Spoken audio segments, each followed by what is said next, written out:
بسم الله الرحمن الرحيم والنازعات غرقا والناشطات نشطا والسابحات سبحا فالسابقات سبقا فالمدبرات أمرا يوم ترجف الراجفة تتبعها الرادفة قلوب يومئذ واجفة أبصارها خاشعة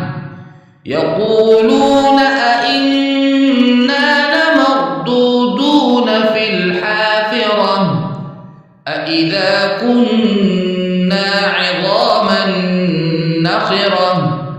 قالوا تلك إذا كرة خاسرة فإنما هي زجرة واحدة فإذا هم بالساهرة هل أتاك حديث موسى إذ ناداه ربه بالوادي المقدس طوى اذهب إلى فرعون إنه طغى فقل هل لك إلى أن تزكى وأهديك إلى ربك فتخشى فأراه الآية الكبرى فكذب وعصى ثم أدبر يسعى فحشر فنادى فقال أنا ربكم الأعلى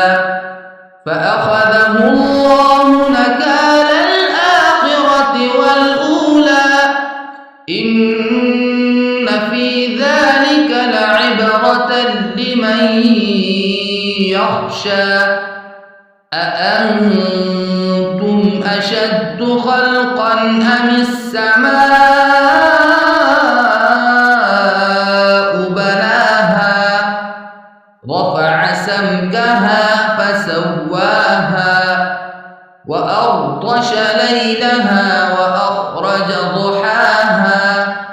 والأرض بعد ذلك دحاها أخرج منها ماءها ومرعاها والجبال أرساها متاعا لكم ولأنعامكم فإذا جاءت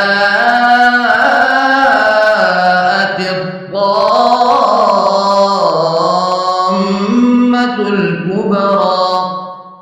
يوم يتذكر الإنسان ما سعى وبرزت الجحيم لمن يرى فأما من طغى